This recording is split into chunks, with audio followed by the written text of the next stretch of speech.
At least the kids in Woodsboro knew what kind of movie they were in. Did you hear that?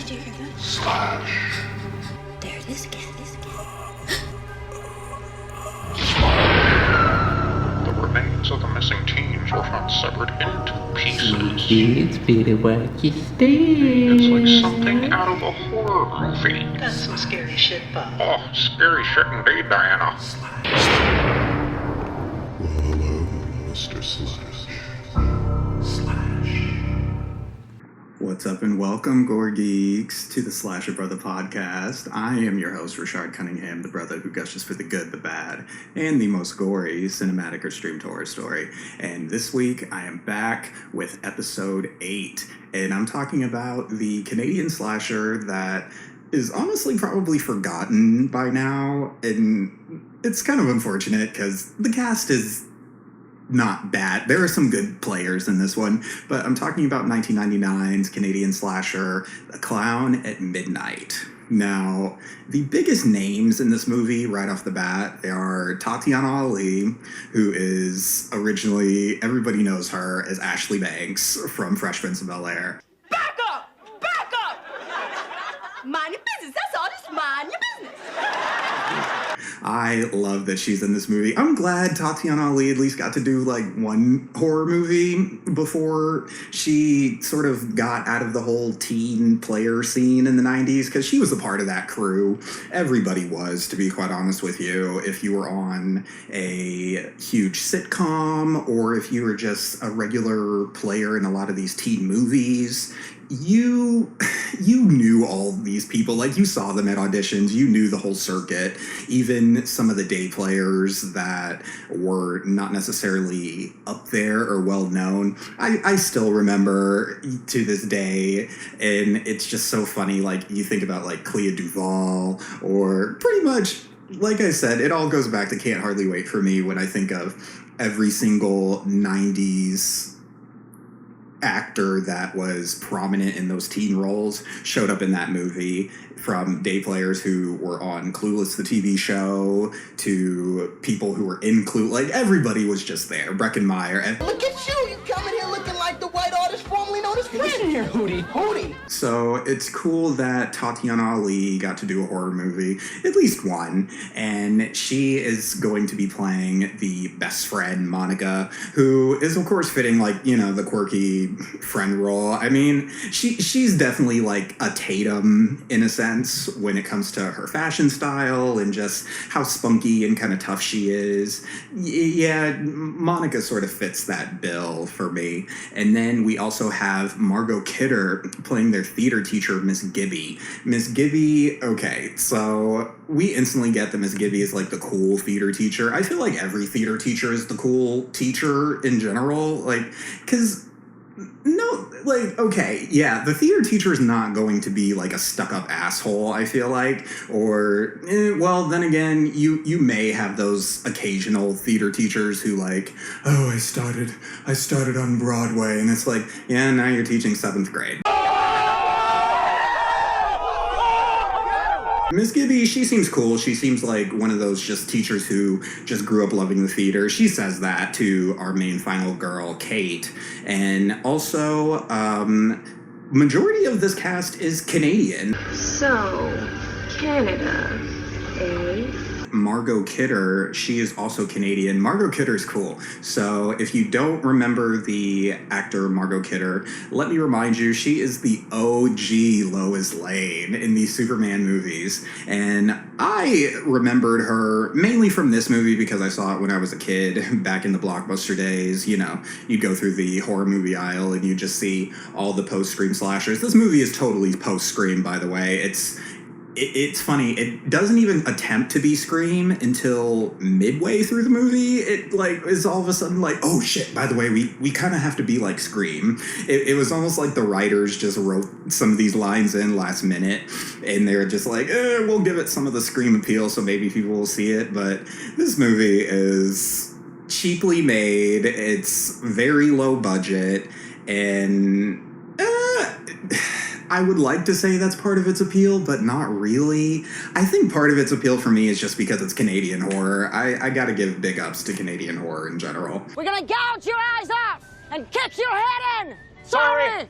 Not only did I remember Margot Kidder from this movie when I saw it when I was really young, but I also remember her. She is Barb in Black Christmas, and arguably one of the top best characters in the original Black Christmas. Barb, if you don't remember Barb, she is the slick-talking, badass sorority girl. Oh, why don't you go find a wall socket and stick your tongue in it? That'll give you a charge. We also have Christopher Plummer. Now, Christopher Plummer, I was doing research on him. Canadian actor, of course, but put some respect on his name and his career. This guy, part of me almost wants to call him Sir. I don't know if he was knighted. I was really trying to find that out, if he was knighted, and I don't think he was, because I really wanted to just give him like the Sir Patrick treatment, because holy shit. So Christopher Plummer, who is playing Harlan Carruthers in this movie, he was just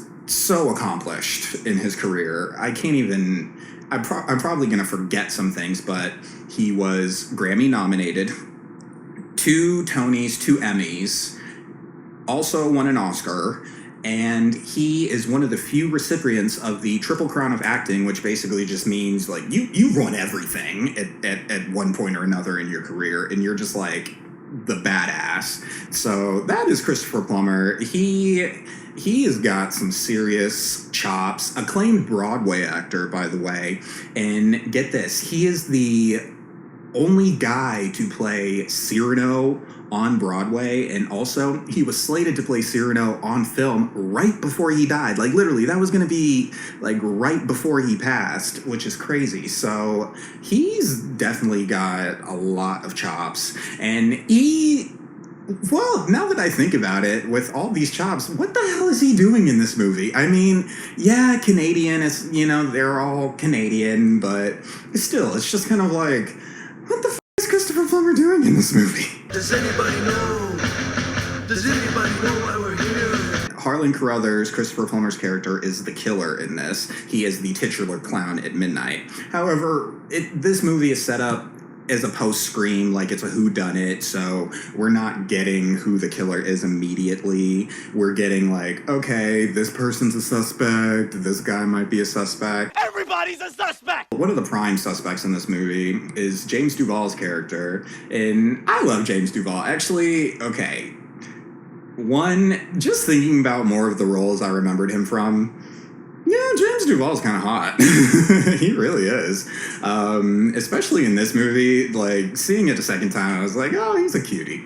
And he is notably in all 3 of Greg Araki's Teenage Apocalypse series, which I never even watched, but I feel like I need to now. As much of a 90s teen horror film fan as I am, and just 90s teen movies in general, I feel like, why didn't I see that? Especially because I've seen all the Larry Clark movies, and Larry Clark has his own tragic trilogy with teenagers. So I just never saw Teenage Apocalypse, their series anyway, like all 3 movies. The main actress who is in this, Sarah Lasses, who's playing Kate, she was also in the 3rd Greg Araki teen apocalypse film, Nowhere.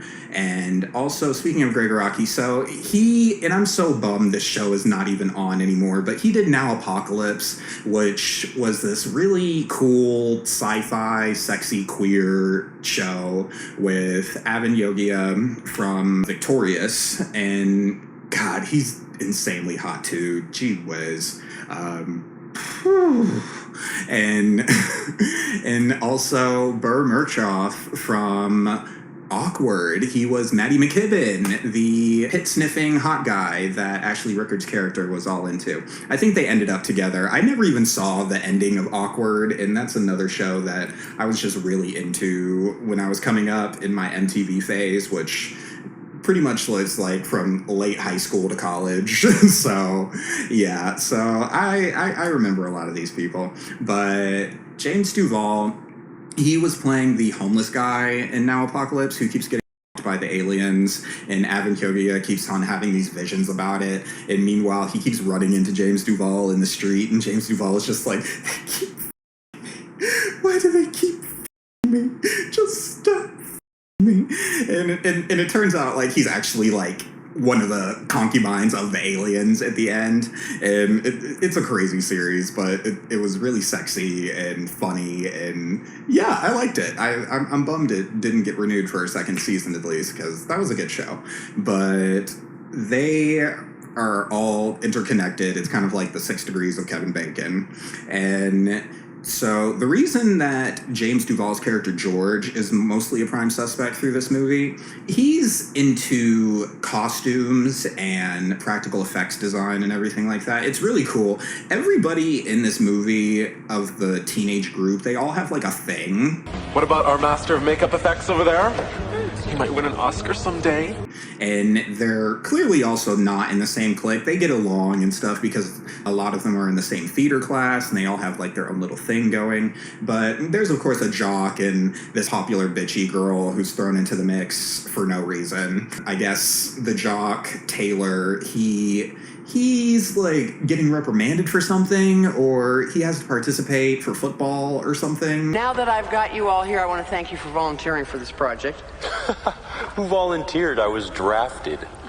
Well, that may be true, Mr. Marshall, but your coach and I thought that earning this class might be better than taking you off the football team. Don't you agree? Miss Gibby tries to sell him on the idea of participating with the theater class, and she says, maybe you can use it to sell breakfast cereal. You know, your dramatic skills could come in handy if you have to endorse athletic shoes. But before we even get to Taylor and his bitchy girlfriend Ashley, who just has a nickname for everybody apparently throughout this movie, we also get introduced to Kate, our main final girl. So the movie opens up with Kate's mother's murder. And this is also what I mean, like, this is post-Scream, so there's a lot of elements coming from the original Scream, obviously. We have, of course, our brunette ingenue final girl who's just very timid and shy, and her mother was an opera singer named Lorraine Sedgwick. Now, Lorraine, she's getting ready in her boudoir, and she is talking with this man who has an accent. And they're all in love and everything. I'm pretty sure the movie opened up with them almost like making out or something like that, or just very touchy-feely with each other. But homeboy with the accent leaves. We don't even really get his name. We just get they're leaving together by train. It kind of seems like they're gonna elope, but I guess they're already married by this time or something. Actually, no, they're not married. My mistake. They're not married, but they are going to go off together and get married and, you know, just have their family. So Lorraine, she is la-la-laing her last moments away in her dressing room. And all of a sudden, somebody is just banging profusely at the door. Lorraine is, of course, like, what the fuck, bro? If you want to come in, you are going to have to break down the goddamn door! And she arms herself with a candy glass bottle, and after the knocking goes away for a little bit, then this clown pops out of her wardrobe out of nowhere and just attacks her. But the crazy thing is, and it's also kind of stupid, Lorraine tries to escape her boudoir, but the janitor who's outside, he's literally like 2 inches away from the door, really, but he's got headphones in and he's listening to his music. He's probably listening to disco. He's probably listening to like Staying Alive or some shit. Meanwhile, Lorraine, she can't even get his attention, and the clown has got her by the neck and he stabs her off screen because the door is closing. But we get this cheesy little news like opera singer's murder never found and all this other stuff. The person who's reading the newspaper article is Kate, her daughter, who is a teenager, a senior in high school, and Kate's thing is she just found out that she's adopted. So Kate this whole time had no idea. She's just like living with these people who are saying mom and dad, but they didn't tell her anything. until very recently that, yeah, your mom was the opera singer who was murdered at the theater.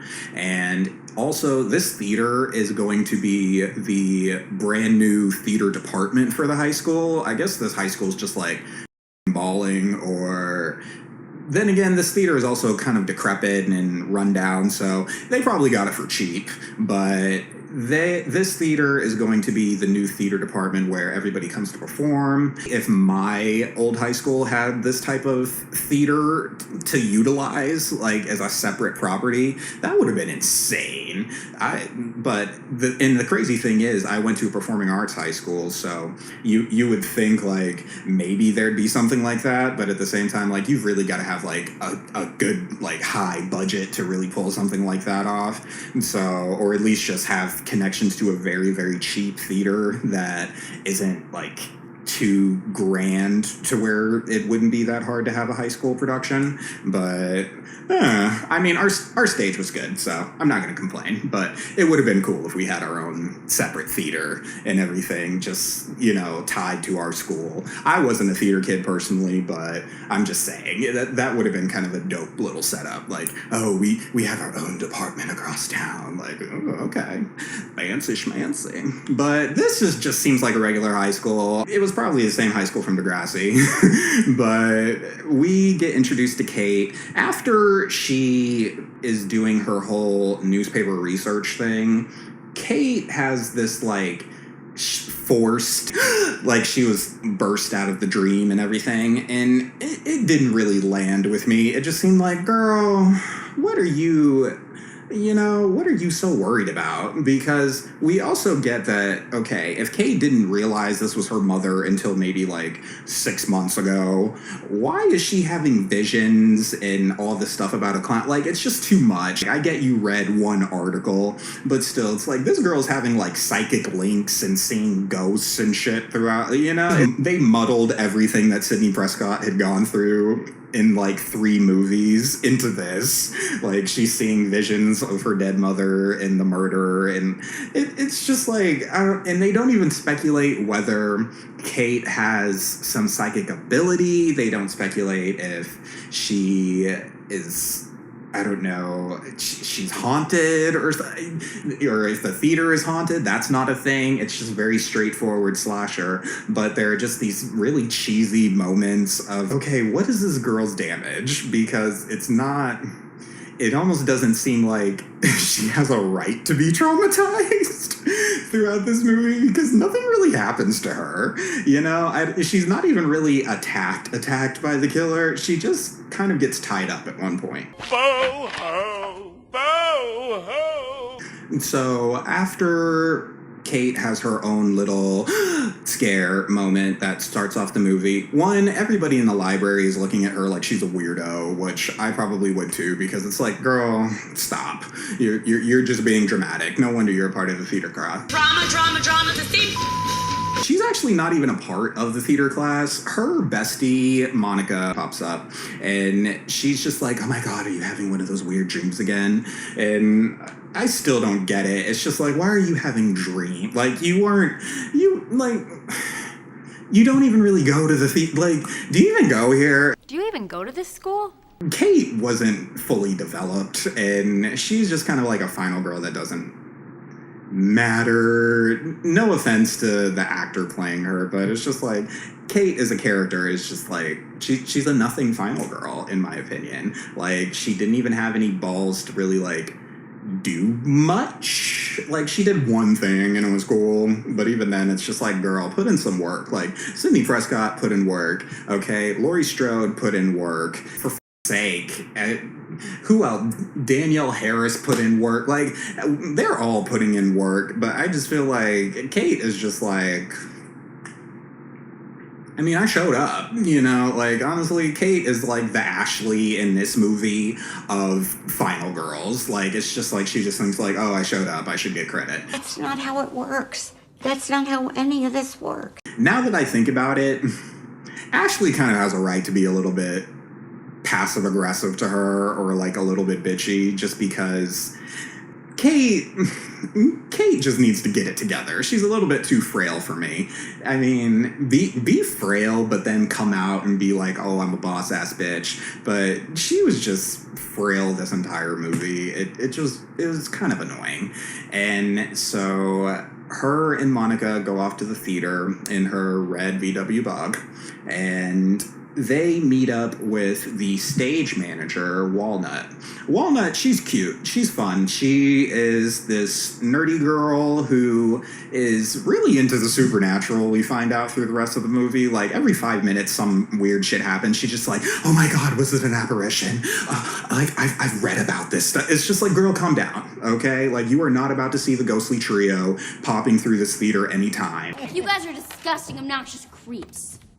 Thank you. Every time, Walnut is just instantly Paranormal Activity, and I just can't. She's a great character and she's goofy, but it's just like, girl, this is not a haunting in Canada, okay? Like, just let it go. But not just Walnut. Walnut we get as a stage manager. Then we also get, I guess, the actor of the class, Marty Timmerman, who is cosplaying as Ali G. Do you think it is because you was too shy or because you was aiming for honeys out of your league? And he says to Kate, welcome to the circus. And that is the crux of the cool kids in the movie that are actually cool, because Taylor Marshall, the popular guy, he is, I guess, a football jock, and he's just... He's kind of just there. He's kind of whatever. Even his death is whatever. The only time I actually really liked him is when he stood up to his girlfriend, Ashley. Ashley is, like I said, very bitchy. She has a bad nickname for everybody. She calls Walnut Squirt. Ashley, lay off. I wasn't talking to you, Squirt. She calls Monica Miss Thrift Store. Well, if it isn't Miss Thrift Store. Don't get up, shoddy. And I'm just like, why? Because she's dressing like the coolest thing ever, and you're just hating because she's wearing like this red basic ass blazer. Yeah, basic. She's basically dressed as Drew Barrymore in that one cardigan scene, from Never Been Kissed. Like, red cardigan and black skirt with the black knee-high boots. Like, just very 90s preppy girl. She just thinks she's ballin' in life. I'm hot, and I'm funny. I'm a skinny legend. And she also calls Kate the orphan of the opera. That's when I told you about the orphan of the opera. Because everybody knows by now that Kate's mother was murdered, and she is, trying to go to the theater to, get some closure or something. Stupid. You are really dumb. For real. Basically, Ashley's just bitchy to everybody. And we also get introduced to James Duval's character, George Reese. And George, like I said, he's very into practicals and everything, even to the point where he dresses up as the clown. And the thing about this clown, and the reason why the killer is a clown, is because Lorraine, her opera was called Pagliacci. And Pagliacci is a musical opera. Well, I shouldn't even say it's a musical. So Lorraine was in a opera called Pagliacci, and Pagliacci is about a circus clown who can't be with the woman he loves, and he's forced to smile even though he's sad, as Mr. Carruthers says. Because the woman he loves does not love him. Sound familiar? Mr. Carruthers is crazy. And we also get he's a little off at the beginning, but not enough to tip you off until we see like how deep involved in this whole scheme he is. We get that Monica is into costumes. Now, I know a lot of you are anxious to get your various departments, like wardrobe. Why are you looking at me? And so Miss Gibby tells them, I have a feeling that once you go down there, we're not going to be hearing from you again. And it's just foreshadowing, like, okay, Monica's gonna die because she's handling costumes in the basement, which is true. That's exactly what happens. And then we also get that George is very bad boy-ish. Like, he's just very extra about certain things, but then it turns out he's like a really sweetheart kind of guy. Oh, Mr. Reese, how nice of you to join us. Now, if you could put out that cigarette and come on down, that would be very nice. Thank you. Oh, I'm sorry, Miss Gibby. I'm gonna smoke it while Miss Gibby's talking because I'm bad. Like, it's just like, oh God, man. I mean, even though, okay, James Duval, he's doing a good job and he fits the bill of playing like the bad boy, but it's just like, George, like, just join the class. Like, but he literally has to like hop one row and Miss Gibby's like, closer, George. Like, it's just like, dude, do we really need to make this about you right now? Every day it's about you. Every f***ing day it's about you. It is. Every f***ing... Then Ashley freaks out because she sees a rat, and it's like, okay, of course there's going to be a rat in an old theater, but at the same time I understand the oh shit moment because I've had rats come through my apartment at one point or another, and it has been mildly traumatizing. It's fine. I'm fine. All of a sudden, a light almost hits Miss Gibby and knocks her completely the fuck out. And everybody is just like weirded out by the theater all of a sudden. They're just like, oh my God, we gotta get out of here. Ashley tries to pull a Chris Hargensen. She's just like, I'm out of here. You can funk me if you want. And then all of a sudden, Mr. Carruthers pops out. He goes into this whole spiel about, oh, my grandfather built this theater and it's been in our family for years. And oh, Pagliacci, and da-da-da-da-da. And then he also talks about Lorraine Sedgwick and her murder. And he even says, because like I said, Walnut's really into ghosts and the whole paranormal activity shit.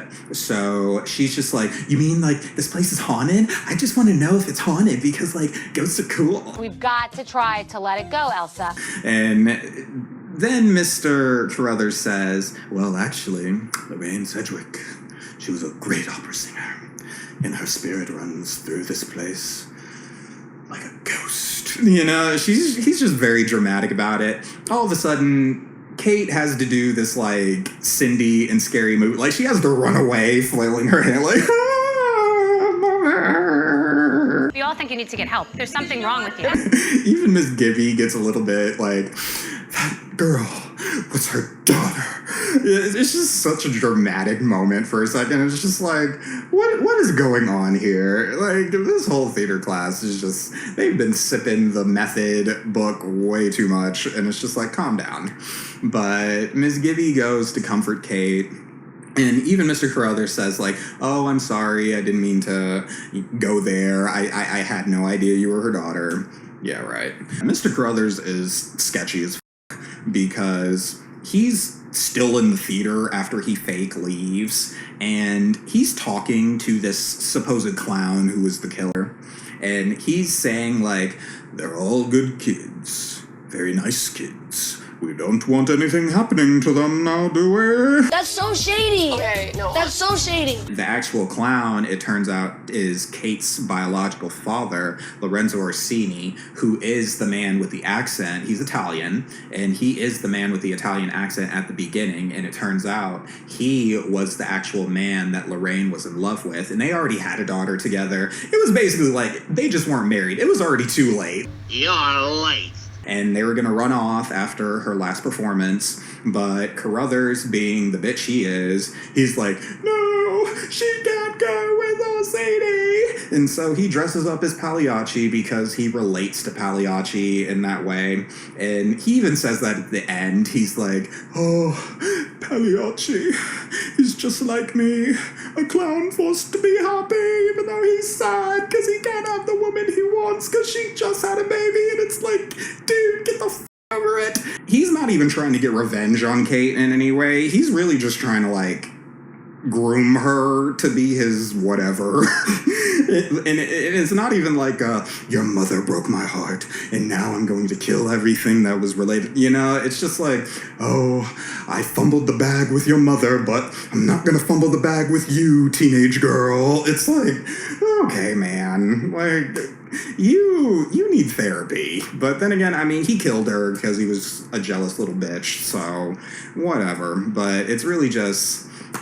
In fact, that's crazy. How many horror stories have been made and created and written and televised or put on the big screen that are mainly just about fragile men who got rejected. I mean, I swear to God, there are so many Tales from the Crypt episodes that are just about fragile men who just can't get what they want, so something bad happens and they either commit murder and it comes back to them in a bad way. Like, it's just kind of like, gee whiz, why the f*** you guys so sensitive?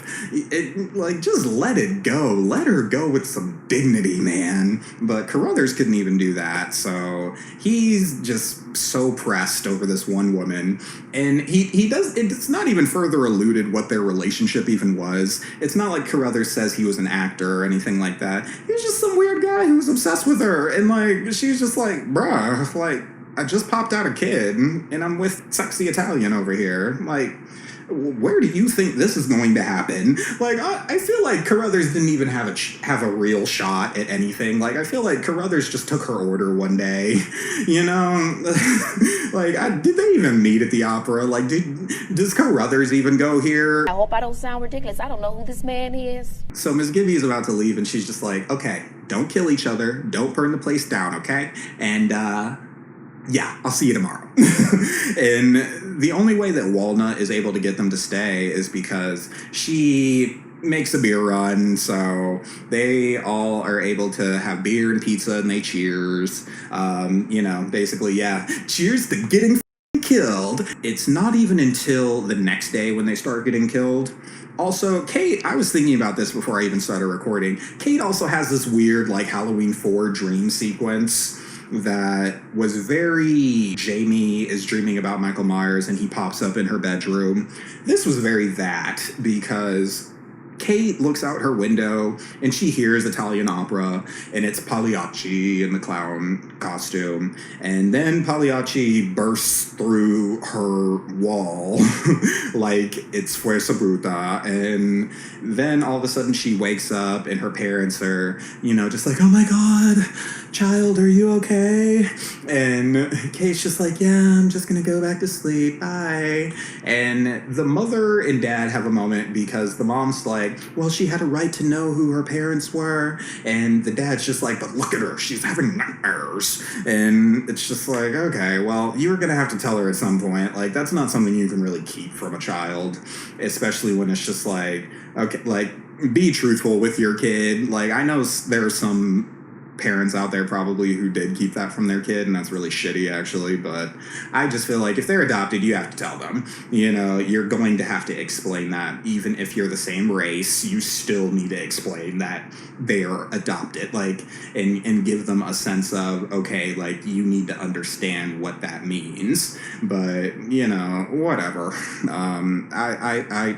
I would just approach it differently, but her parents did not. Our parents suck. The next day, we get that Kate is kind of second guessing herself, should I do this? Should I go back to this whole theater thing and get closure? Monica, of course, is just like, yeah, you totally should. Come with me. It'll be fun, girlfriend. And then also we can fuck with costumes, and there'll be cute boys. Even though it's okay, you've got George, who, yes, is cute, but Monica doesn't even brag him up that much. She just says, as repressed psychotics go, he's a prince. And Taylor has a girlfriend, and also Marty's gay, so you don't have a whole lot of options there anyway, but whatever, cute boys is a selling point. And so we then get this fun little montage. I don't even know who sings this song, but it's kind of cute, but it's also it's probably a Canadian singer, and it's probably, a song that probably was just by somebody local.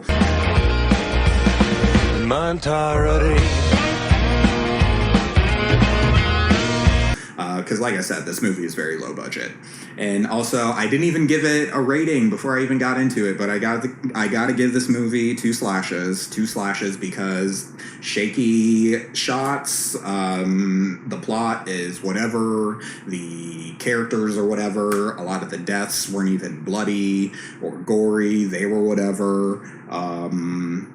You're left not even really wanting more. You're just kind of like, okay, sure, whatever.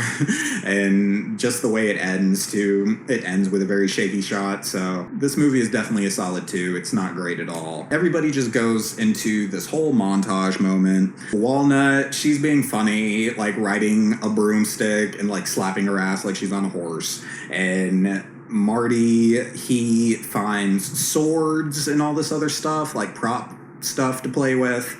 Taylor, he has a moment where they order pizza and he opens the door and it's really bright, but then like he goes back to get sunglasses. Okay.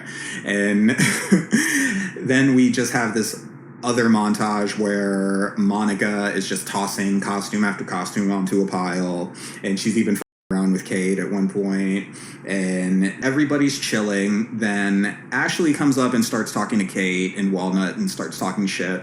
This is when she calls Walnut squirt. And she's just saying like, oh, come on, dazzle us. I mean, isn't this your palace? Your mom died. It's just like, girl, like, what are you doing? Like, it's just like, Ashley was just so bored that day. She just had nothing to do but with somebody. And here goes Monica being the best friend she is. And she's just like, listen, Kate may be soft-spoken, but I kick ass. So what you got? I never know when I might have to pop a bitch, and I'm definitely not afraid to go there with them. And then she calls her Miss Thrift Store.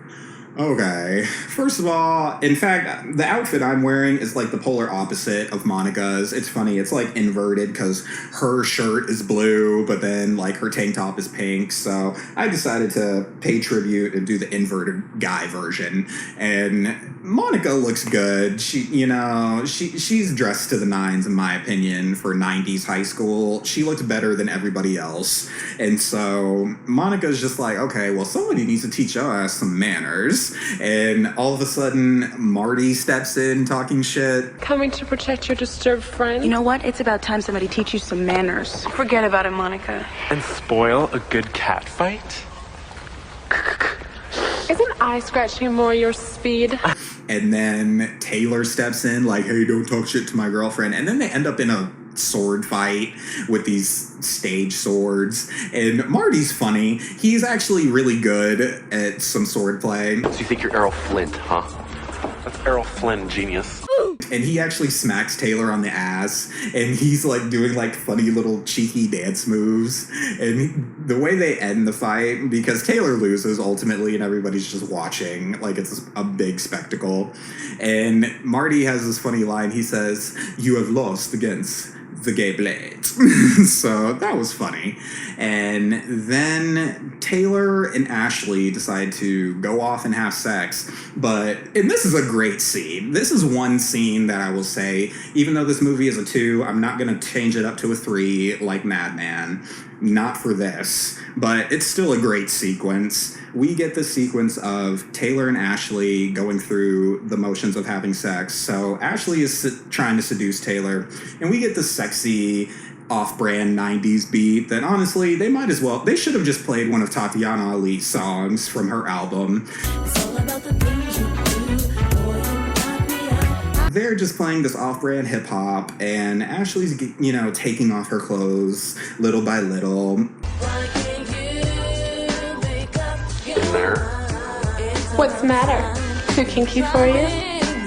And they end up in Lorraine's boudoir, which was closed at one point, but now it's open. And her and Taylor start doing it, but we also get the sequence in between. And while her and Taylor are getting all sexy and there's just the music, Marty and Monica, they are having a sword fight on stage while Kate and Walnut watch, and everything they're saying, including the heavy breathing, is very sexual, but it's not sexual in their nature, but it's sexual for Ashley and Taylor. It's very cool. It's like you'll see this part where Monica and Marty are like going back and forth with the swords, but Monica keeps saying something like, "Ooh, you're so nasty, Marty," and Marty's saying like kind of sexual banter, but it's not meant in that way. It's meant in like a competitive fighting way. Was it as good for you as it was for me? Oh my god, that was quite a workout. And in terms of the sex scene between Ashley and Taylor, we don't even get any real nudity, by the way. I mean, and it's not even required, especially not in the 90s. It really wasn't required to be fully full frontal naked anymore. I mean, you know, just like with Scream, we never really gotten any nudity. That's actual nudity. It's just alluded to. But in this one, we get mild nudity. It's not even anything to write home about. It's just side boob. I don't even really think it counts as nudity, but I'm probably gonna have to blur it out or block it out anyway. But it didn't count for me as nudity, but whatever. We have one sex scene. And then this is when I actually garner some respect for Taylor as a character, because he's played up like the dumb jock that doesn't really have much going on, but Ashley starts talking shit to him after they've had sex, and she's just like, You can't be thinking of nothing. Even a retard has something on his mind. He just really gets her in check real quick. He's like, actually, maybe it takes more than a piece of ass to make me happy. Now, how do you like them apples?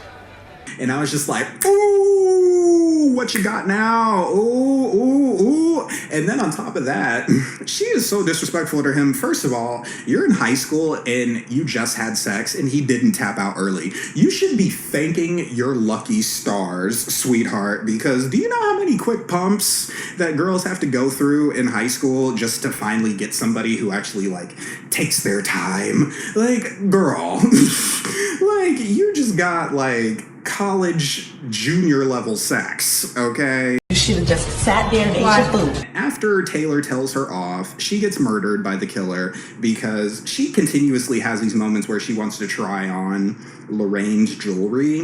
And we get a moment where we see Ashley is so infatuated with the jewelry in Lorraine's boudoir because all the kids, and this actually happens before anybody really gets murdered except for Miss Gibby, which, by the way, I skipped over Miss Gibby. Miss Gibby gets an axe to the face because she shows up and she sees George and she thinks it's him in the Pagliacci costume, just being cheeky, and so she steps up to him and she's just like, oh, George, what are you hiding? And it turns out it's an axe and he splits it right in her head. And we don't even get a real shot. It's really just like a back of a dummy with, you know, a brown ponytail, and she just screams, and that's all we get of Miss Gibby. And then we have Ashley getting murdered. She gets strangled with one of the necklaces, and her death isn't even... Okay, it was boring. And we also see that she was hung, and her body appears on stage later when shit really starts to get real. But it's funny how right when we get that Ashley is all into the jewelry and stuff in the boudoir, all the kids go in there because they're still just... and this goes back again to Walnut and her paranatural bullshit, but she just wants to just see if there's anything related to the murder or see if there's anything about a supposed ghost in the theater.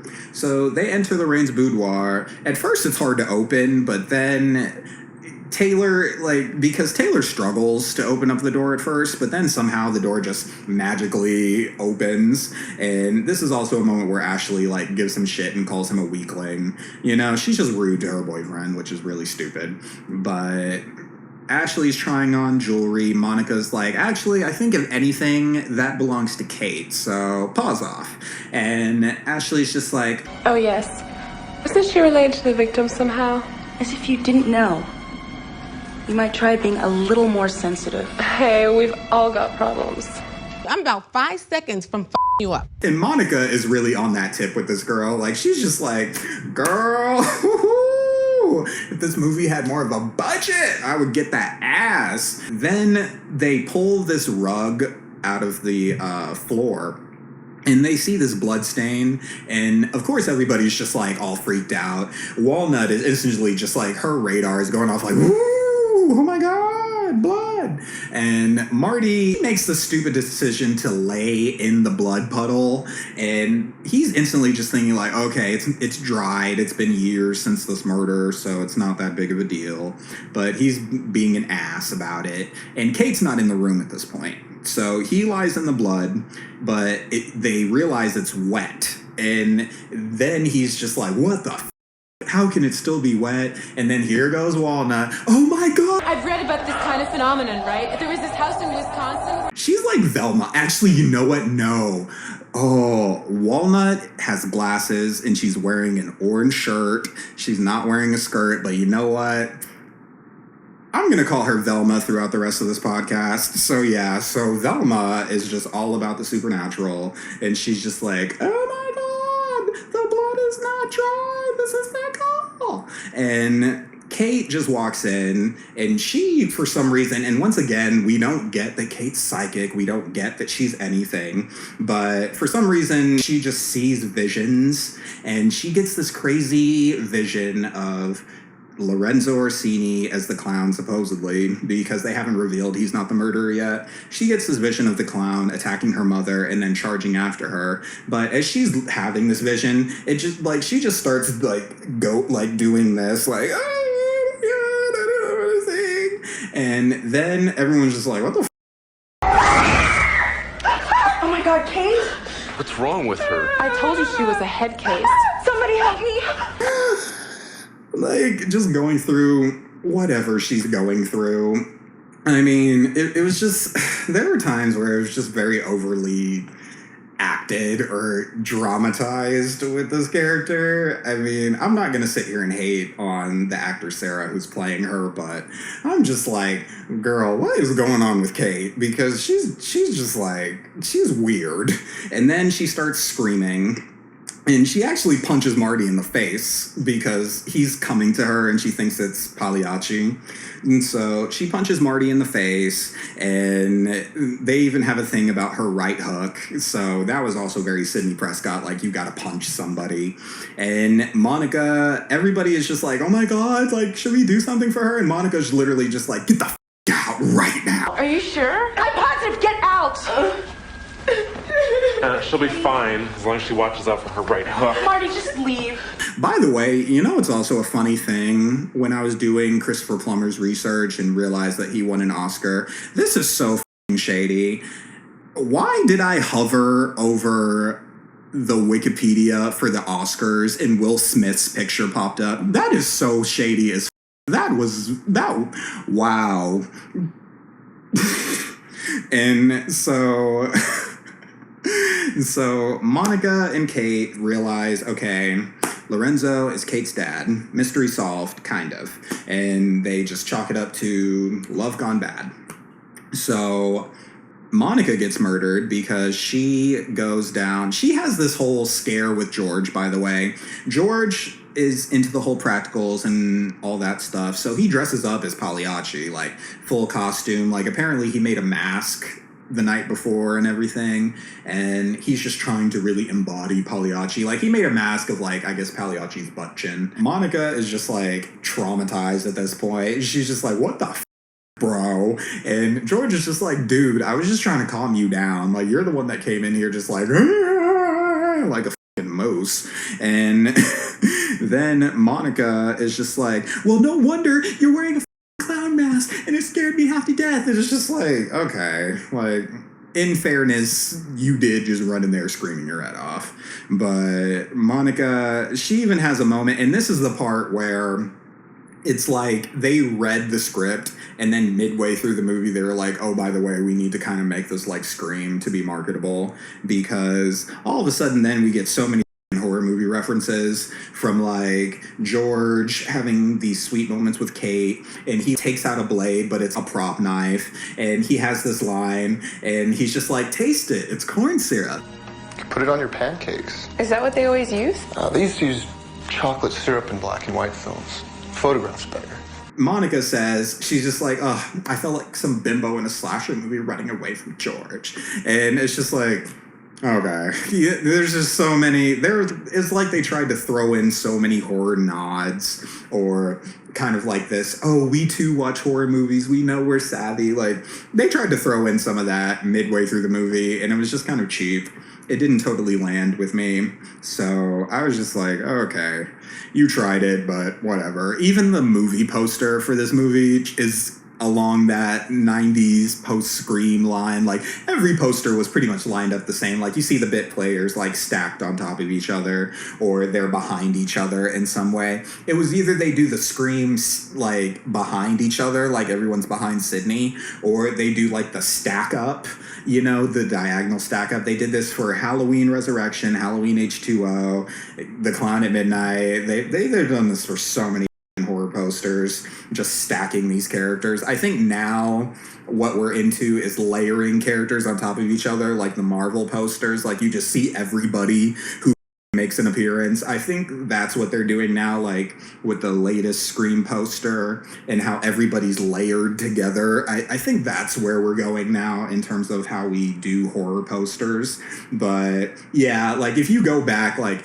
there's just a certain way that every poster was linked up. And yeah, so this movie is kind of like tried to be Scream at the last minute, but it didn't land. And plus, the production value sucks. So, I mean, I don't really know what you're going to get from that, but okay. I mean, you know, you tried. I mean, hey, you made a movie, and you had some really big players in there, so I can't totally hate, but the production value is bullshit.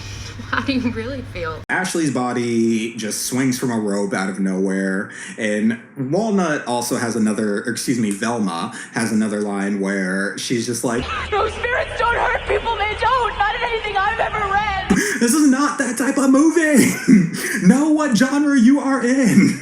That at least the kids in Woodsboro knew what kind of movie they were in. But Walnut just stays trying to be in a ghost hunting movie. Okay. But they realize Ashley's dead.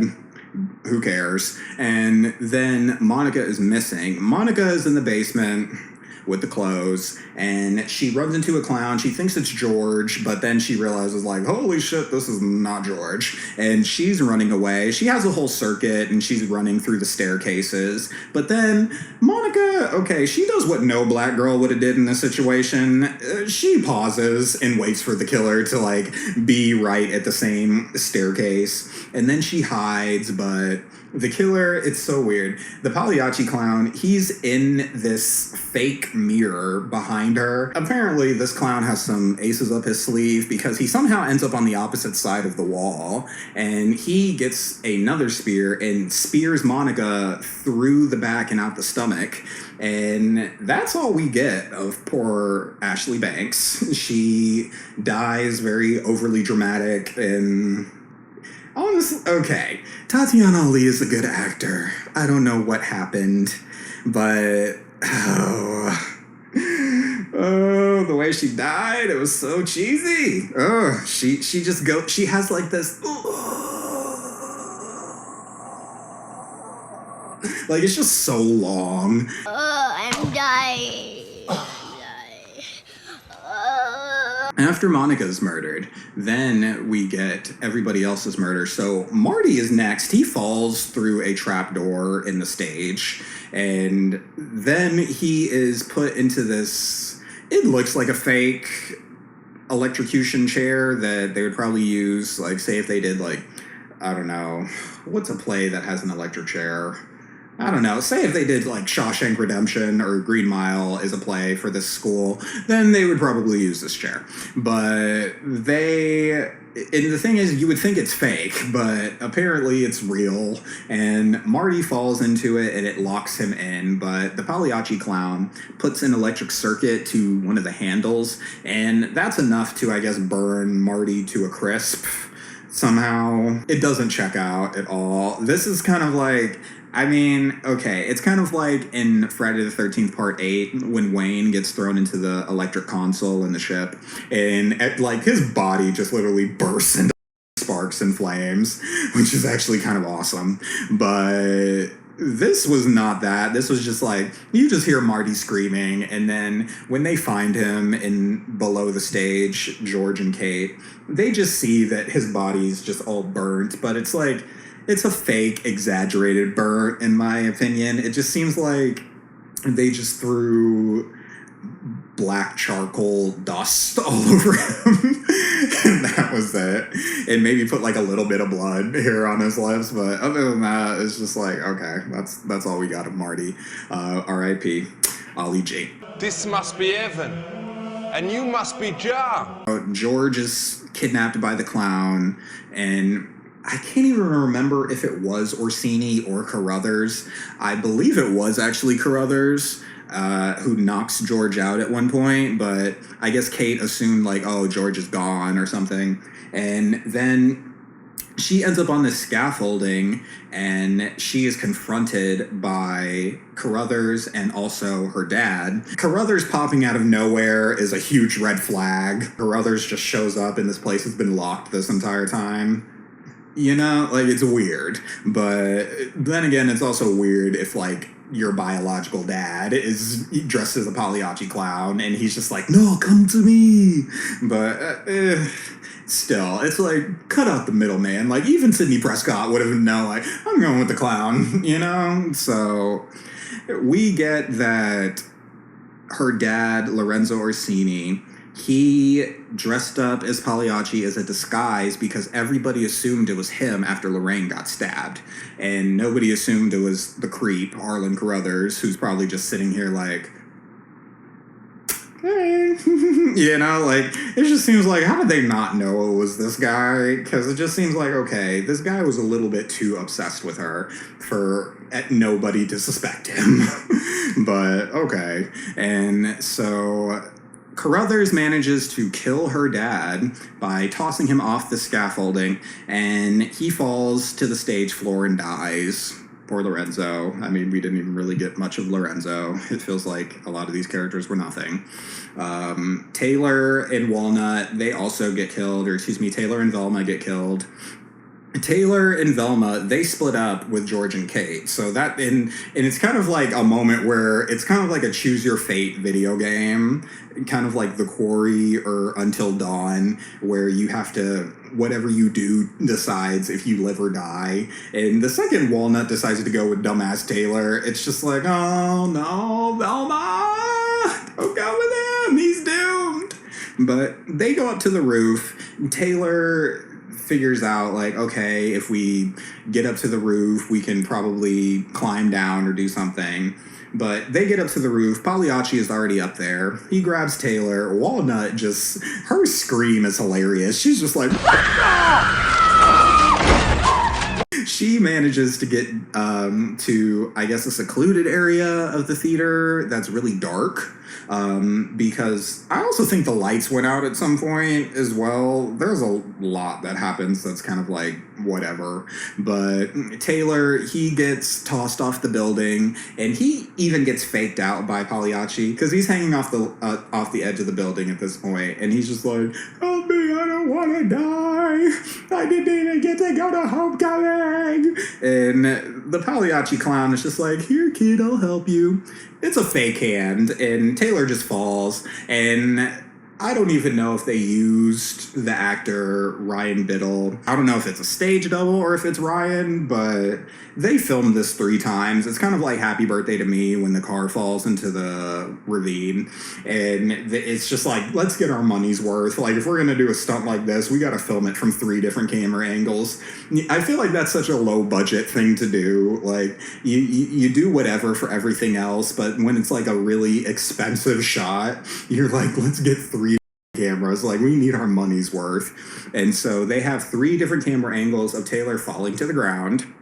However, then because we have 3 camera angles, we get 3 unnecessary zoom-ins of Taylor half dead because his body is still moving, but then we get a shot of like, oh no, he's actually dead. And his death is lame, in my opinion. And then poor Velma. Velma is petrified. I felt so bad for Velma. Velma gets her head chopped off because she thinks the clown has left the building, but he hasn't. And he pops up. He's still got that creepy ass smile. The same thing with Monica when he's in the fake mirror. He's holding the axe and he's just like like just like swing, bada bada swing, and turns around and we get a dummy getting their head chopped off with curly hair, and that is the end of poor Velma. George is assumed to be dead, and Carruthers knocks Kate out. Kate wakes up. She's tied to some sort of wooden board, and she's dressed in her mother's costume. And then Carruthers' weird ass shows up. He's gone from wearing a regular suit and being a normal man to now he has to dress up as Pagliacci. And he's doing this whole, sing, bitch, sing! Sing! Keep missing your cues! Sing for me, Kate. Sing for me like your mother used to sing for me. And Kate is like, do you want to hear like some Luscious Jackson or like, I don't know, I've heard maybe a Britney, but I don't know this I don't know this opera. I don't know this. So like, the most you can hope for is maybe Courtney Love. I've been clean and sober for a year, so all these drug jokes are, jokes. All of a sudden, George emerges in his Pagliacci makeup, in his costume, and there's like a double clown now, like at this point there's been 3 clowns this entire scene, but George is still alive, and he gets into a fight with Carruthers, and Carruthers knocks him out, but then somehow Kate manages to psych him out and free herself from this little contraption that she's tied to, and she stabs Carruthers in the eye. Smart. And she goes over to the stage lever where he's standing over the break in the stage. So she pulls it and he falls through the trapdoor, lands on, because God forbid they have fake prop weapons in this movie. All of a sudden it pans out, sure, we'll have real weapons in this bitch. So he falls onto some real swords, and he is dead. He gets impaled, and it's all just like, oh. Then Kate and George, they are like, oh my God, I thought you were dead, George. What happened? And George says, don't believe everything you see. George, I thought you were dead. Don't believe everything you see. It's just the delivery of this is so... They got paid. Anyway, they got paid. Nobody was winning any awards from this. Christopher Plummer definitely wasn't winning an award for this movie. He didn't need one. He's like, dude, a Triple Crown, I'm good. But yeah, it's just, this movie just ends so... whatever. Like, they escape the theater, that's the end of it. We also do see when Kate is awoken from being knocked out by Carruthers that the entire audience is all the dead kids in the class, including her dead dad and also Miss Gibby, and they're all front row. And of course she starts crying when she sees Monica, and it's just like, aw, nobody's alive. And then Carruthers' weird ass, he even says, I've got everything I've wanted. A captive audience, they're all dead. And he's like, a great leading lady, it's like, who doesn't even want to be here? She doesn't even know what musical this is. Like, what? Like, this could be Hairspray to her. Hey, baby, you look like you could use a stiff one. Then we get the shaky bullshit shot going all the way down the aisle of the theater. We see all the dead theater kids and the teacher and her dead dad, and that's it. That's it. It's just very abrupt. I don't hate abrupt endings in horror movies. I just feel like, okay, give us more, give us something. But I just feel like a lot of horror movies, because everything's been done in a weird way, nobody knows how to have a solid ending anymore. I feel like it's just almost better to have it just be abrupt or something left to interpretation. But now it's just kind of like, it seems lazy, and I feel like. Then again, probably by this point in the 90s, because it's 1999, I feel like by then they were getting lazy with horror movies because everything had tried to be Scream at some point or another. And then they're just like, oh, fuck it. They escape, whatever. You know, I just feel like, and it's not just A Clown at Midnight. A lot of movies did this. It's just, let's just make it abrupt and, it wraps into a nice, neat little bow of whatever there's no stakes or anything. Because our movie has stakes. I feel like next week's movie is an ending that I appreciate just because it's like, holy shit, like, they were actually innocent, but now they're going to be seen as like the actual killer, you know?